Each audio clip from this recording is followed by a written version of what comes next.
Ya, jadi saya ulang nih, proses Turnitin itu ada repository, ada aplikasi, ini ada user, ya, ini pengguna, misalnya mahasiswa begitu ya. Kemudian ini ada operator, misal saya yang mengentry dokumen itu ke sistem, ya. Kemudian alurnya kan yang merah-merah ini begitu ya, yang merah-merah ini, bahwa dari mahasiswa ya siapapun ke operator, ke saya.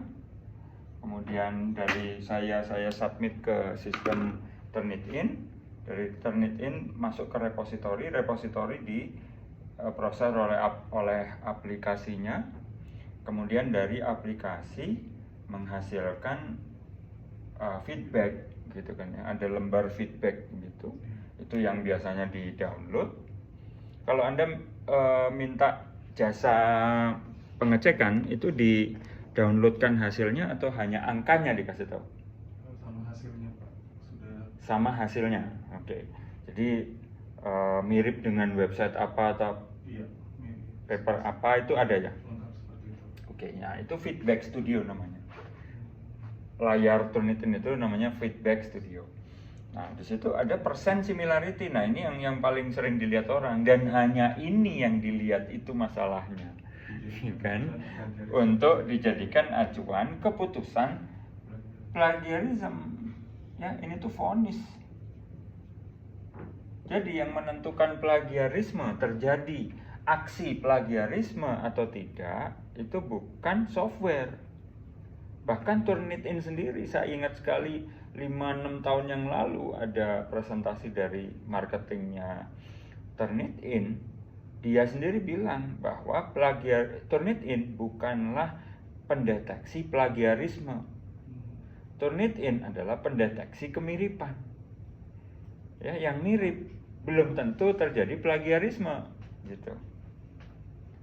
Intinya harus ada keputusan dari operator ini ke sini. Jadi bukan hanya siapapun yang mengoperasikan terus bilang ini plagiarisme gitu. Nah, operator ini harus punya wawasan akibatnya gitu kan ya. Nah, wawasan untuk operator.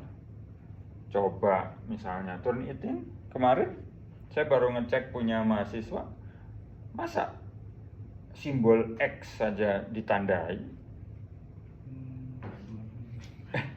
Jadi ceritanya mahasiswa tuh bikin tabel. Tabel itu berisi karakter dari satu hal gitu ya. Ada 5 hal yang dicek, kemudian yang menjadi indikator itu menjadi kolom gitu.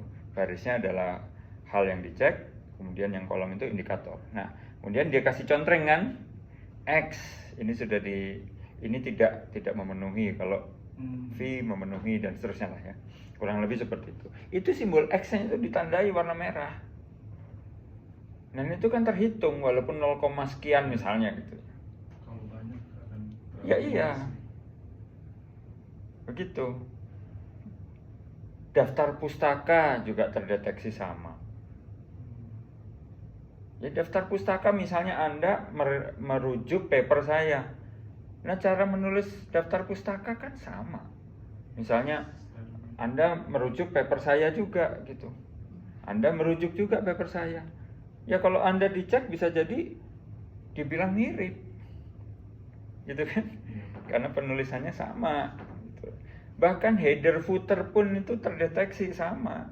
Bisa. Nah, itu kan ya memang ini software untuk mendeteksi kemiripan saja, memang bukan untuk plagiarisme.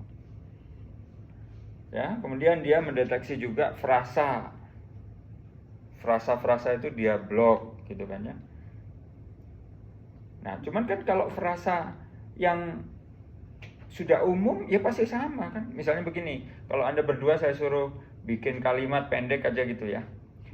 Intinya daerah Anda belum banyak terjadi penelitian. Kira-kira kalau Anda Mas Munajat bagaimana bikin kalimatnya? Contohnya misalnya Pak. Ya kalimat Anda aja yang di proposal atau di mana gitu.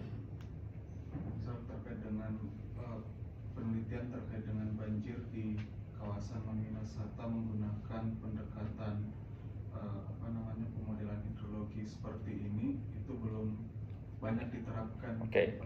Anda versinya adalah bahwa penelitian bahwa di daerah Maminasata, area Maminasata, penelitian yang rinci dengan menggunakan beberapa metode hidrologi itu belum pernah dilakukan sebelumnya. Nah, frasa belum pernah dilakukan sebelumnya atau penelitian masih sedikit, gitu kan? Sudah banyak. Apanya? Banyak yang Ya, ini kita sedang role playing. Oh iya, Ya, kita sedang role playing.